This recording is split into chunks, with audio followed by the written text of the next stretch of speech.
We'll do in the Perek in Bava Kama in Perek Rishon. We'll do Mishnah Beis, the second Mishnah. Zog the Mishnah kol shachavti bishmirosei. Besides the Bartanura, kol shachavti bishmirosei means any time that I was obligated to watch something. Kol dover shenischayavti l'shomrei. Shomrei.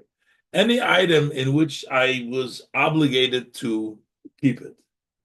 So then, hichsharti es niskay. I am the one who prepared the damages by not watching it properly. Hichsharti es niskay, Zokt Rashi.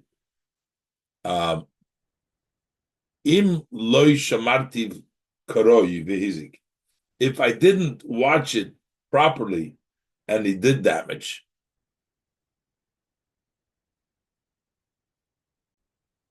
so if I was obligated to watch it, then I am the one that prepared, got it ready, and have to take responsible for the damages. So the Bartanura explains, "Ichsharti es niskoi, im loy shamartiv karoi." If I did not watch it properly, then I am the one that prepared the nezik, behizik, and it did damage. So the Bartanura gives the example of what we're talking about over here.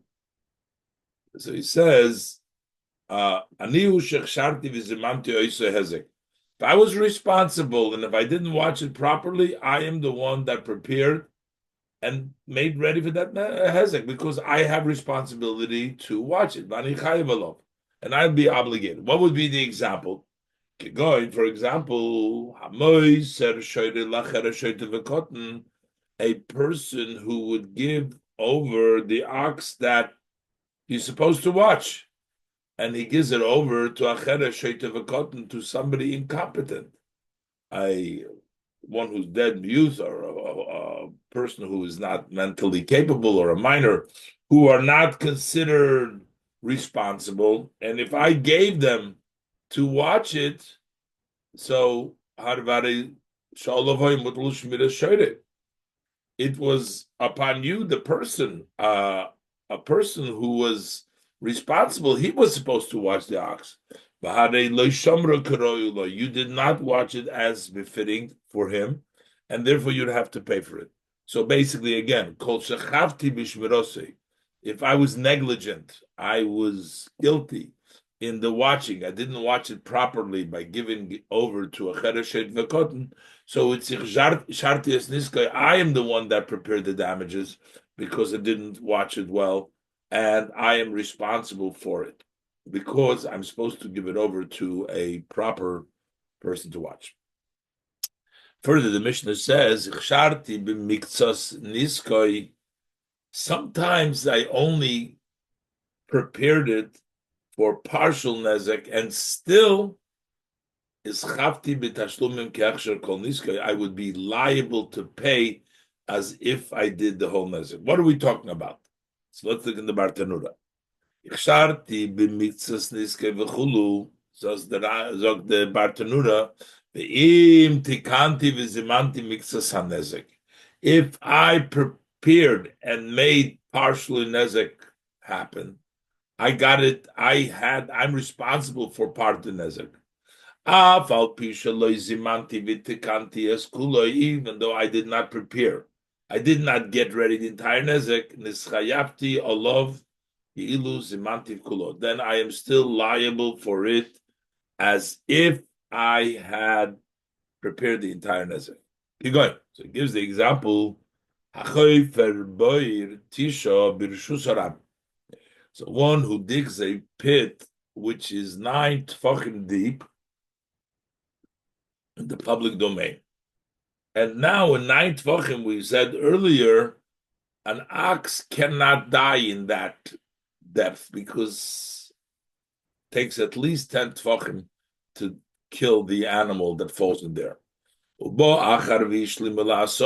another person takes that pit of 9 tefachim and he makes it into 10 tefachim. He only dug one extra tefach, and now the nofel shomo shoyre chameru meis. And now an ox or a donkey falls into that boir, which is now 10 tefachim, because he added the one tefach.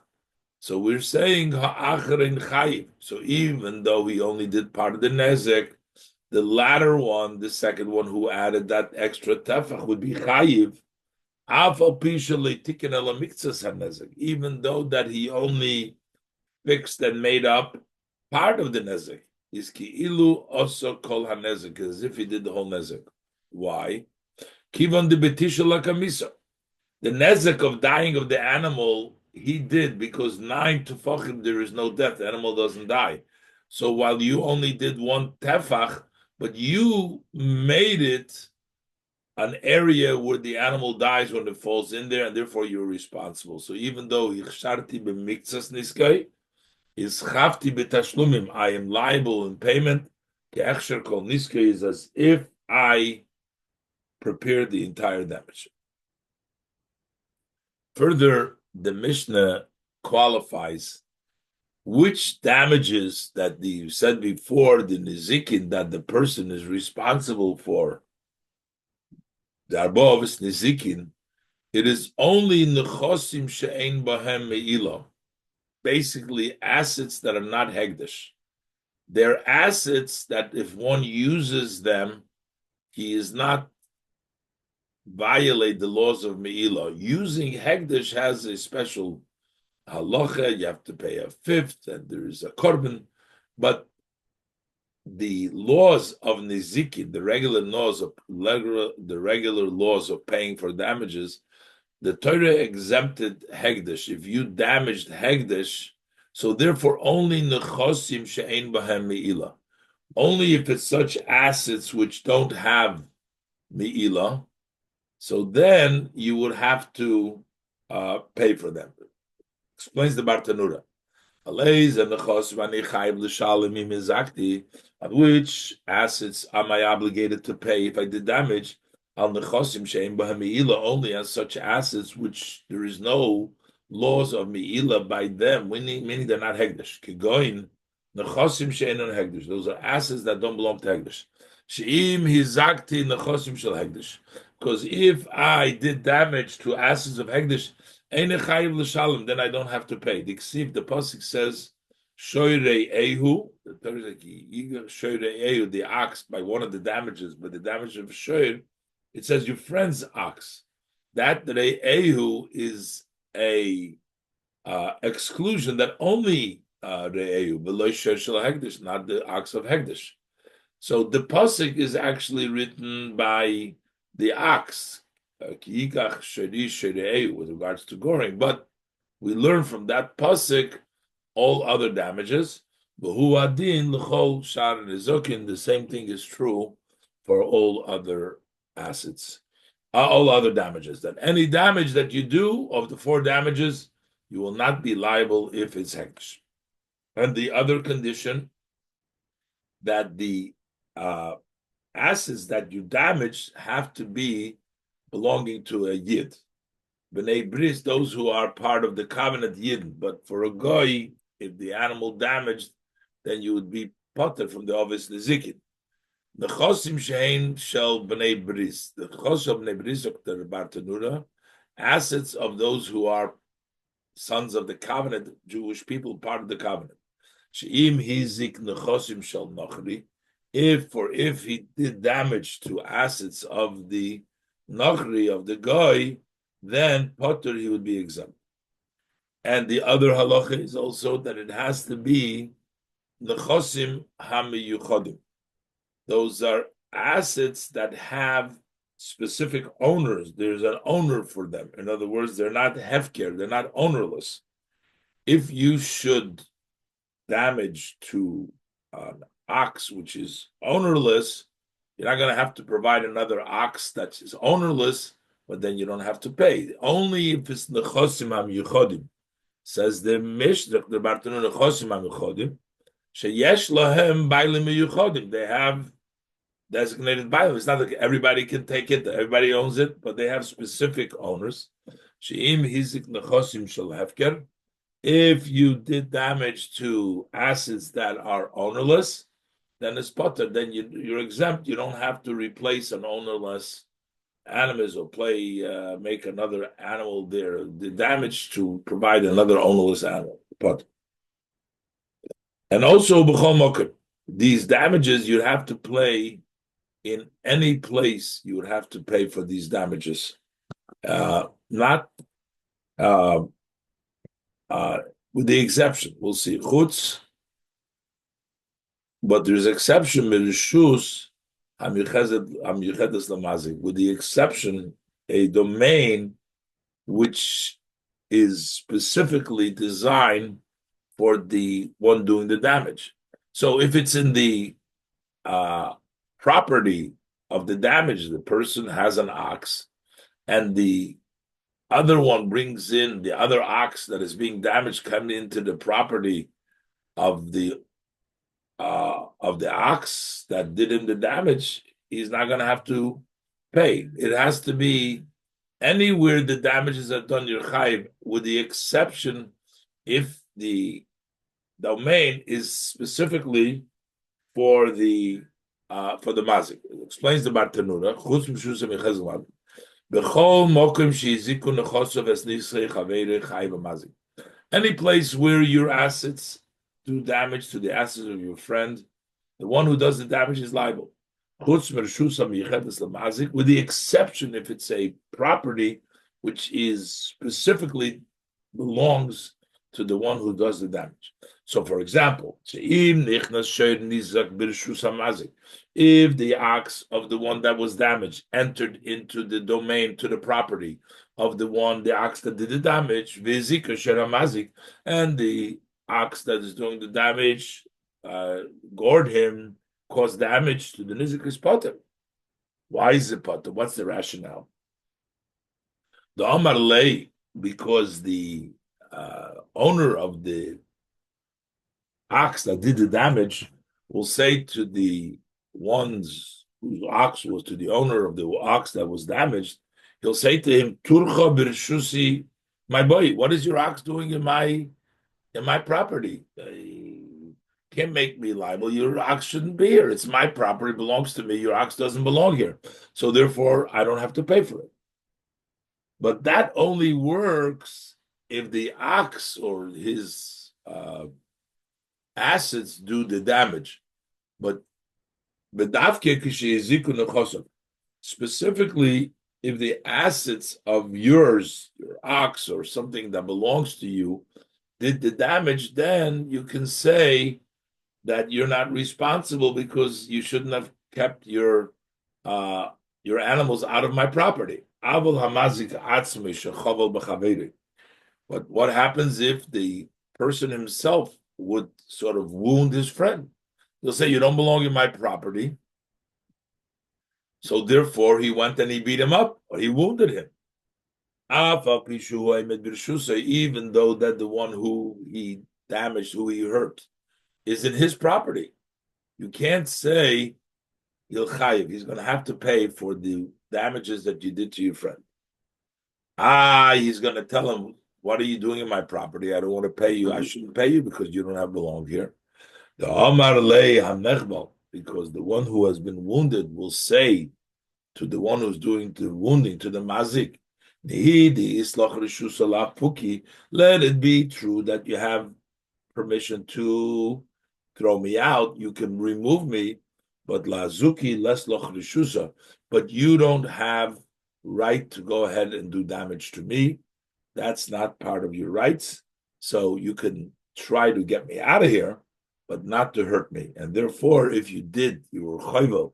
Even though he's in your rishus, you're going to have to pay for the damages of the other person who entered your place without permission. But you have a right to throw him out, but you don't have a right to hurt him, and therefore you have to pay for the damages. And the other situation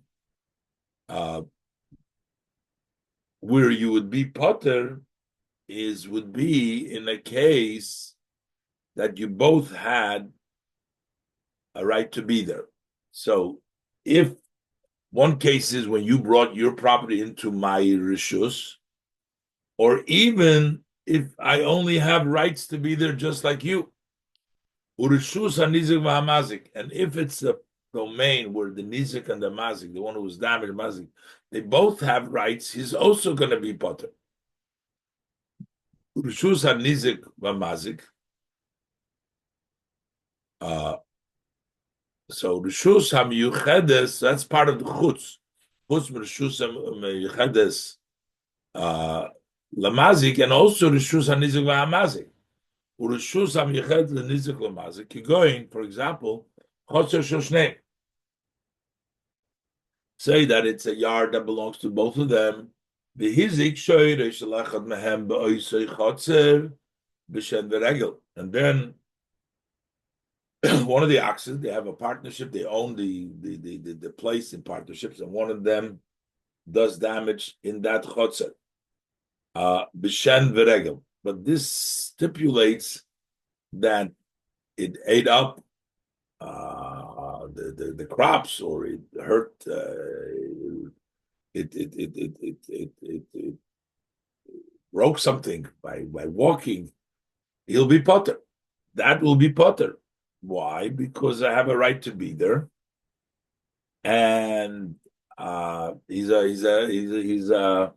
has. They both have equal rights there. So my ox was there, and I have a right to be there, and so we ate up. So we did the damage because that's what the animal does. It's not in the public place. As long as you have a right, as long as that yard is designed for the use of oxen too, and we're partners in there, so I kept my ox there because it's made for that, and I just used it in the normal way. But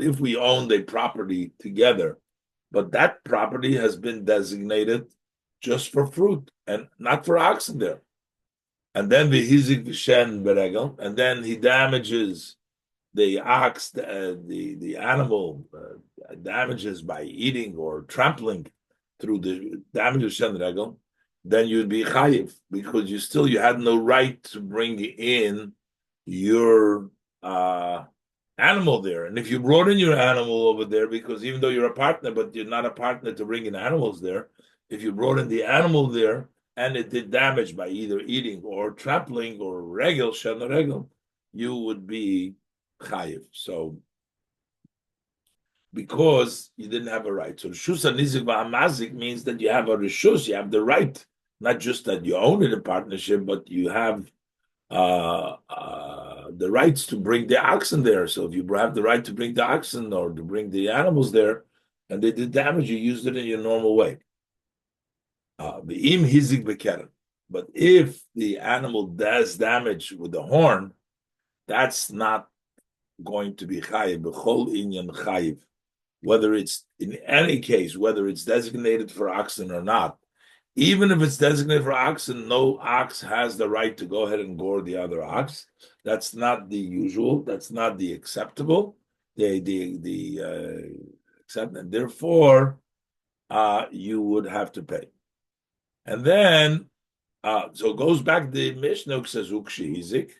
In those cases when you are chayiv, b'chol mokim, and b'chosim am yuchodim, and it's b'nei bris, and it's not hegdish, and you did so. When you pay chav hamazik l'shalim tashlum and nezik meitav oretz, it's basically saying the same as we learned in the beginning, that when you do damage, then the one who does the damage has to pay the payments for the damages from the best of the land. If he pays him with property, the property that he pays him has to be of the best of the land. We learned before, if he pays him metaltlin, there's no such a thing as best. Every metaltlin is considered best. You can pay him even subin, we learned before, even the least important, because you can sell it here or there. You can always sellable. But if it's karka, that's for nizokin, you pay idis. Abal choiv, we learned you pay beinunis, the middle one. But for Damages you pay from the edis. Meitav sodeyu, meitav karme, the Torah says. Next Mishnah. Mishnah Gimel, the third Mishnah. Shum kesef. The way we evaluate is we evaluate by money. Sometimes, my animal damaged yours and your damaged mine. So let's just settle. You don't pay me, I don't pay you. No. Shum kesef. You have to evaluate and we have to see how much did I damage you and how much do you damage me. And we give the difference. Whoever damaged more, the difference between the damages, that's what you pay. So shum, we don't value by the incident. You damaged, I damaged, you evaluate the value of the money. Zok the bartenura, shum kesef. Shum zeh shel nizokim. This evaluation of damages, lo yehei elo b'kesef, it needs to be evaluated by the money. Sheyehu bezdin shomin, bezdin should evaluate kama shova hanezek, how much the nezek, how much damage is worth, what is the value of how much you damage, v'kach yishalom lo, and that's what you have to pay. So what would be in a case, im ezika parose shel Reuven, talisi shel Shimon, so if the cow that belongs to Reuven goes and does damage to a garment that belongs to Shimon. So Reuven is the mazik that damaged a garment that belongs to Shimon. How did it damage it? Shadorsha olav b'rshus hanizik v'shebarta. It stepped on the talus in the public domain, and it broke it. It ripped it. It ruined the talus. It's in the property of the nizik where he didn't have a right to be, and the mazi goes and does damage over there, then he would have to pay for it. And then what happens? That later on, the leg of this cow that belongs to Reuven, that originally went into the nizik's house and did the damage, the talisay, it broke by it tripped over the garment shel Shimon b'rshus harabim. It ended up in the rshus harabim, that garment, and now Reuven is being damaged. Reuven's animal broke its leg by tripping over the talus of Shimon b'rshus harabim. The havinami by rshus harabim, a garment that you leave in the rshus harabim is considered to be a pit in the public domain, and that's one of the niziks. So now it turns out that that Reuven, who damaged Shimon, now Shimon's garment damaged Reuven by tripping over the garment in the Rishus Harabim. So we don't say, so this one did damage. So first Reuven did the damage, and now to Shimon, and now Shimon's animal did the damage to Reuven. We say this one did damage, this one did damage. One's damage goes in the other one's, it fulfills. Elo shomin shnei hanizokim bedomim. But rather we evaluate both of these damages in money. We see what's the value. Umi shehizik lechaveda yoser, the one who did more damage to his friend, Yishalem. So we see how much does it cost that talus that Reuven's animal did to Shimon's talus, and then how much damage did Shimon's talus do to Reuven's ox, and then the difference, the one who owes more money has to pay that. That means shum kesef. Then the next thing is v'shovek kesef. Shovek kesef means that Shovek kesef really means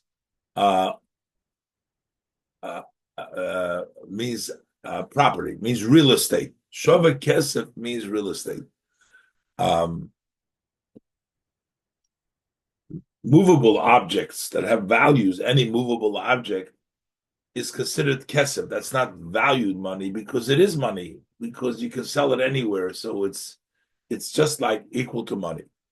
But shava kesef is meaning uh, that if you're going to pay property, and now we're talking about when you are uh, coming to pay for damages from the assets of orphans.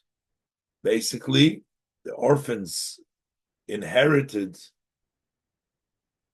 a debt because the person, their father, the ox, did damage, and the father's assets are responsible to pay. So the shove kesef. So you have to pay shove kesef. It has to be done b'fnei bezdin. It has to do in front of bezdin. Look at the Bartanura. Shove kesef zog the Bartanura kshaboyim l'shalem hahezek menichsa yisayim. When you come to pay the damage from the assets of the orphans, lo yifru elo min hakarakois shem shove kesef. So you shall not collect but from the properties which is worth money, and not from the movable objects which are considered money alone. You're only going to collect from property that is worth money.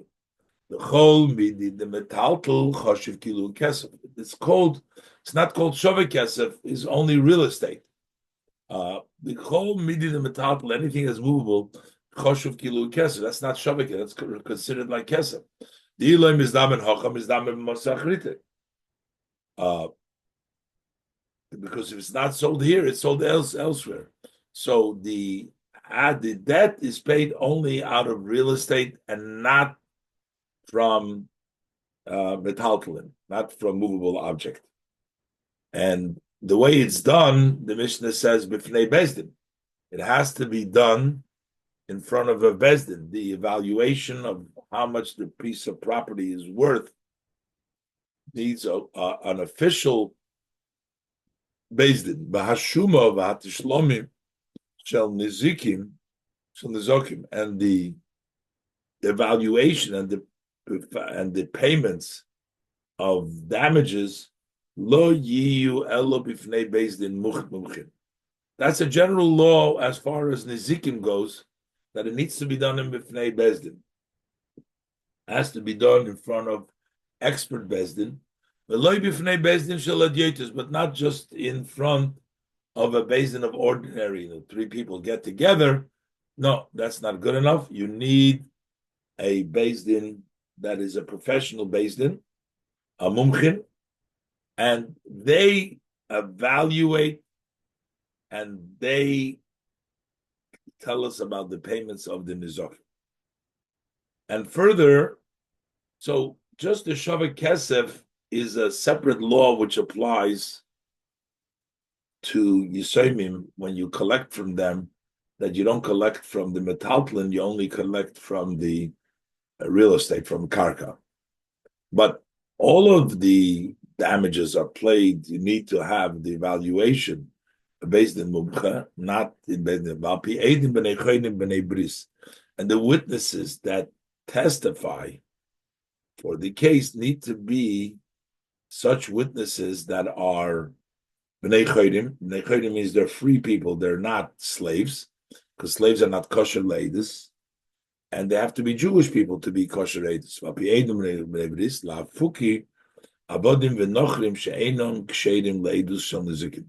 This excludes slaves and non-Jews. They are not kosher to testify about damages. So damages needs to have free people and Yidden to testify.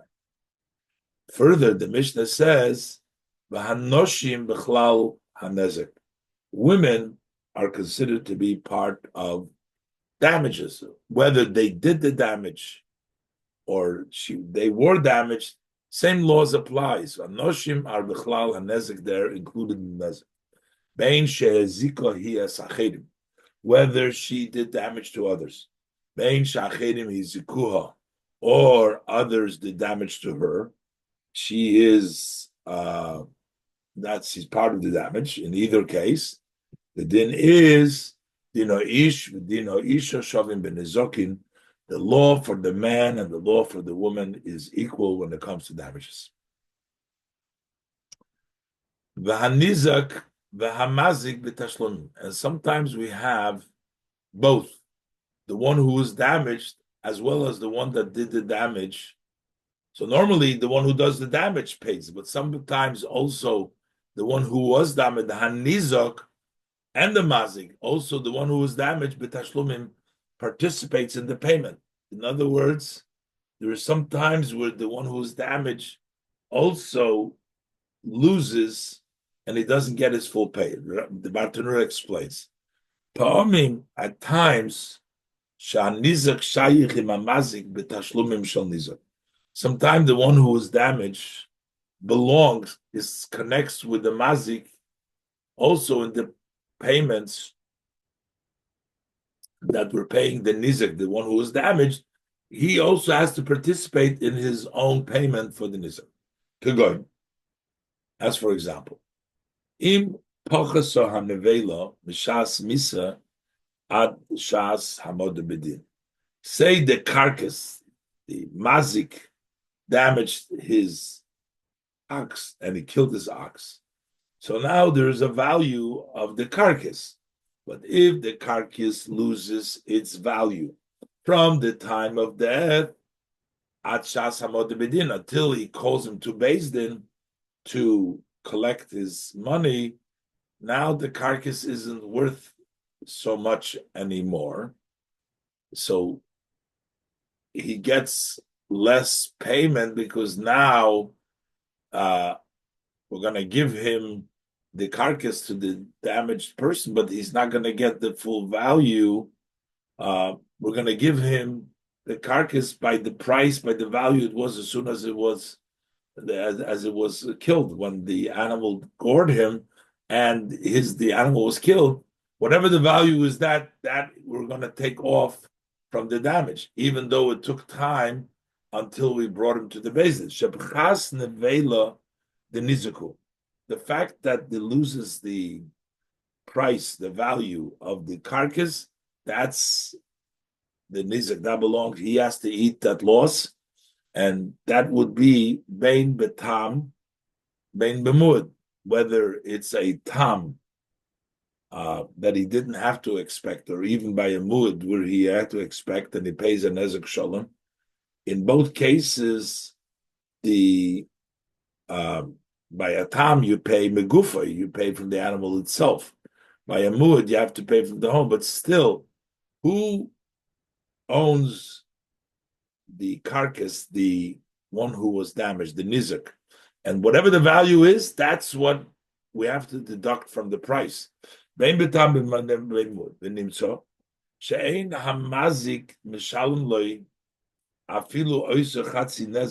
turn out that if it's a tam, the mazik won't pay him even the half. That the Torah has privileged him.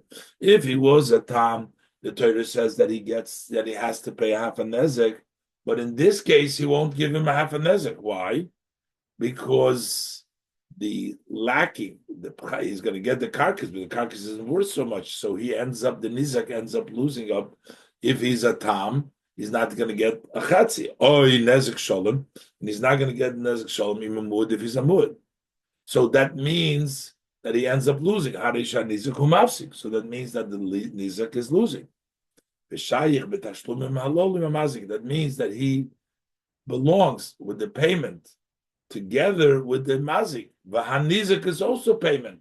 He's paying himself. In other words, he's losing. We're deducting the b'chas nevela from the time of the death till the time they stand bedin. He carries that loss, and that means he participates in his own payments, which means he loses out. If it's a tam, he's not going to get half, and if it's a mud, he's not going to get a whole. You're going to deduct the amount that he's not going to get a whole, because he's going to get the carcass we're going to value to him as it was in the time of the death, and at the end it's not worth it because by the time of Amotus Hadin, there's Pchas Nevela, it diminished. Next Mishnah, Mishnah Dalet. The Mishnah says Chamish Tamim. There are 5 scenarios of where there is a half a payment. They are tam, meaning innocent. We don't have to expect.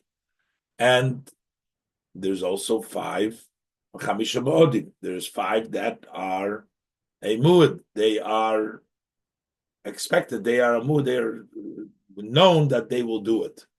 Chamisha tamim zok the bartenura. Chamisha tamim means she'einom regilim lahazik. Those are not accustomed. They don't usually do damage. And if they would do damage, they'll only pay half a nezik because it's not their atam. The chamisha ma'odim, zog the bartanura, shehem regilim lahazik. Those are accustomed. They will usually do damage.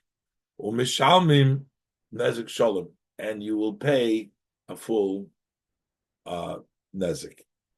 So 5 scenarios that it doesn't normally do it, will be a tam, and 5 scenarios and 5 cases that it is normally going to do damage and pays an nezik shol. So what is it? So Zogdi Mishnah, Habehema Eino Ma'edis. A behema is not a muad, is not expected. Loi ligach, not to gore, to use its horns to gore, not expected. Normally, animal does not gore with the horn, but also v'lo ligayf, and also not to push. Ligayf means to push with the body. It's also not the usual. Zogt Rashi, Zogt the Bartenura, the chifas kol haguf, to push with the whole, whether it's with the horn or to push with the body.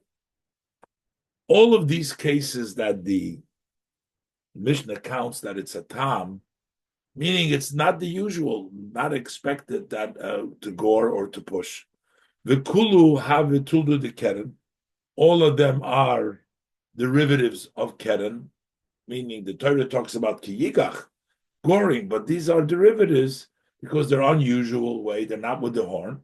Or mishamim chatzi nezek, but they're a tam. You only pay half a nezek. Harei chamisha tamim. So this will be the 5 tamim that the Mishnah will say to bite, to kneel, or to kick. So that will be the chamisha tamim. But v'shoir hamuad, what is an ox that becomes a muad, meaning expected to do so? Sholish pa'amim. If he does it 3 times. Ligach, whether he gores, or ligach, for whether he pushes, or lirvates, or whether he kneels and breaks something by kneeling, or livid, or to kick, or lishach, or to bite. That would be a muad to pay a full nezek if he did it 3 times. So ulegabe muad choshiv lu chad. With regards to the muad,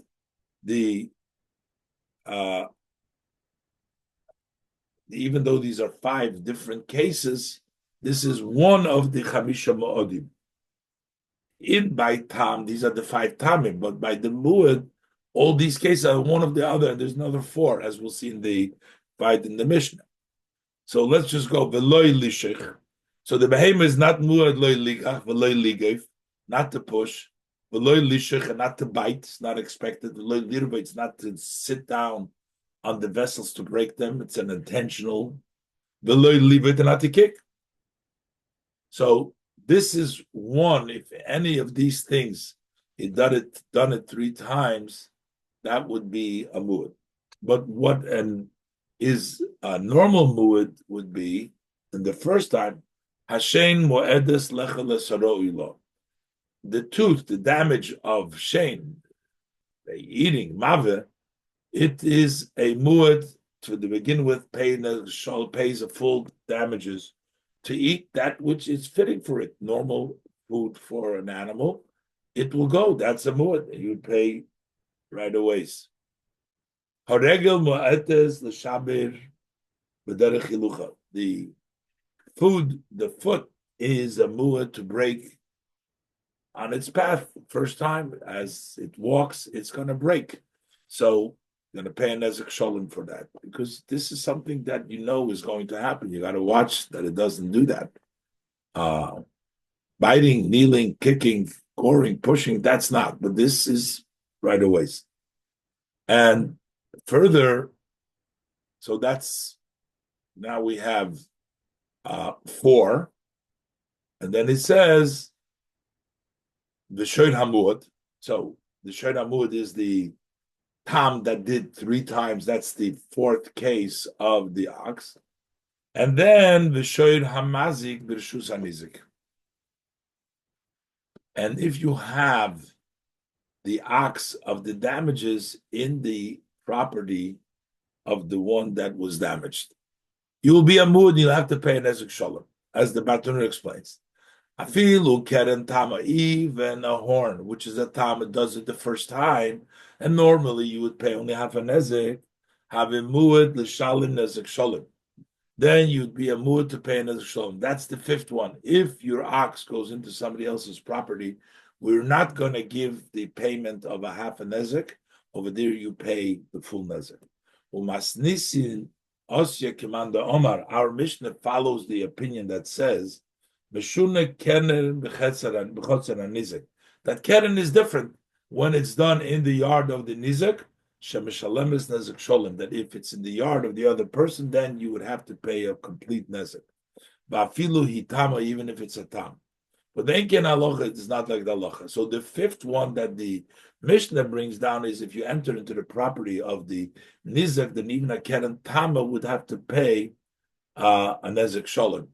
So that would be the fifth level of muad. So it would be shoyd hamuad anywhere, because if it's done 3 times, you'd pay a nezek shalom. Or if it's in the property of the nizik, according to that manda amar, you'll also pay a nezek shalom. So that's the fifth muad. And then what else? A person who does damage is responsible right from the beginning. Have a muad mitchilosinami. Also, to begin with, he's a muad.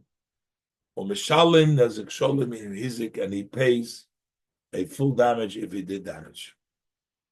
Pays the full damage if he did damage. Hazev v'ha'ari.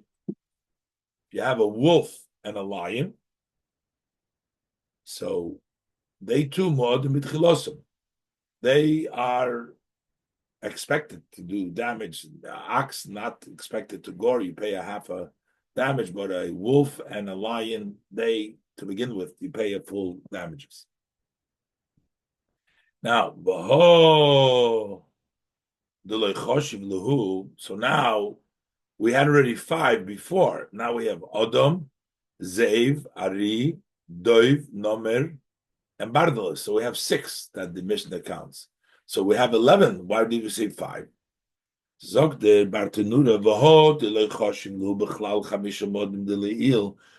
doesn't he count them included in the 5 that were muad before and say so we'll have 11 modim?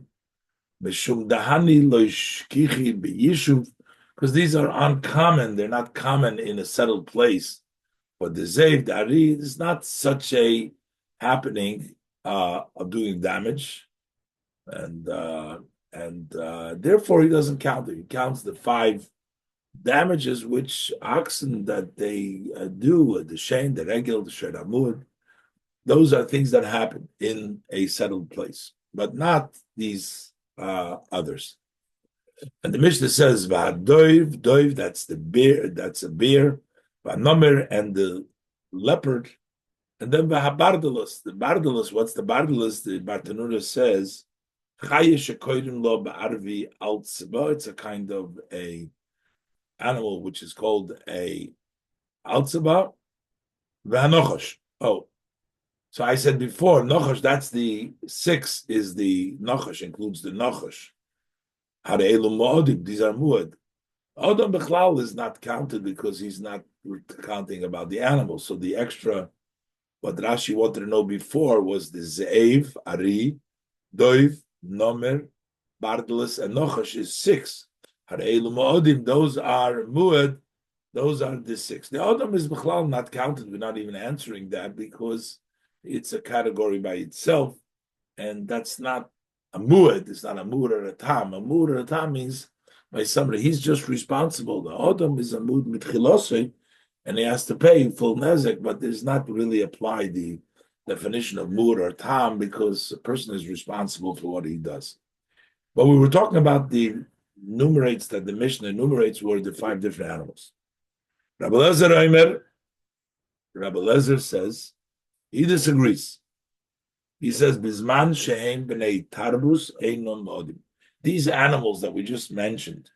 So the Tanakama holds that because these are damaging animals and to be expected, and therefore you would have to pay nezek shalom right in the beginning of full damages because you expect these animals to do the damage, and therefore you have to pay the full pay.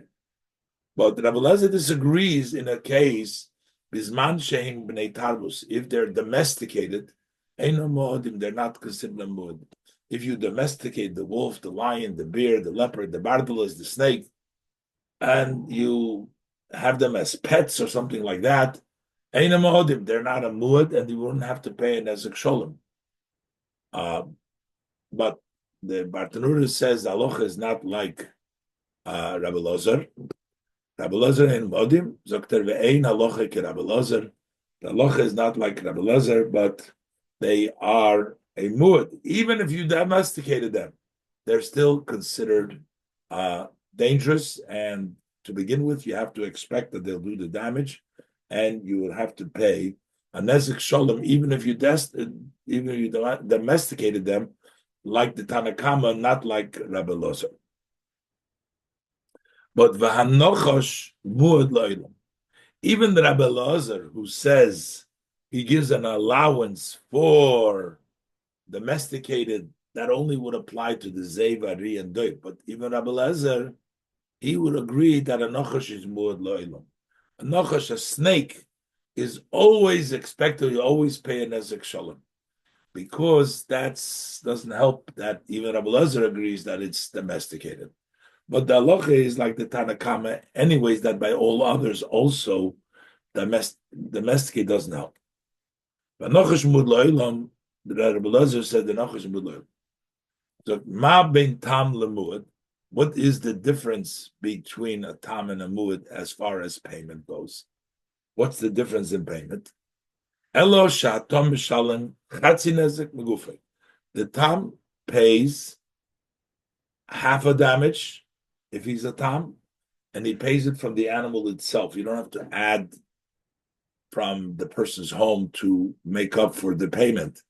Only the value of the damage, the one who does the damage, that animal, that's what you're going to collect from, but not from the home of the person. But v'hamuad, if it's a muad, mishalim nezek sholim, you pay a full nezek, and not only from the collected from the one who did the damage, min ha'aliyah, from his home, whatever he owns. And min aliyah, you pay mi'idis shebenechosov, from the best of the assets, as we said before, that a nezokim pays from the best of the nechosov. And the Bartanura adds, vafilu ein hanegeach shove shira nezek. Even if the gorer isn't worth the amount of damage, you're going to have to take from the home. You're not going to say just, oh, here, take the animal that did the damage. No. You have to pay more, you have to add from this house. The muad kesiv, because the pasuk writes, when it says by a muad, it says, Shmois Chof Aleph, Yishalim shoir tachas hashoir. An ox instead of the ox. And it doesn't say, V'leksibe, the megufa negeach yifra, that you should collect from the body of the gorer. By the time the Torah says that you take it b'chotzu as a chai, the Torah goes through how you evaluate the actual animal and you pay from the value of the animal. That's by a tam. But by a muad, you have to bring in from the home, and that's how you pay.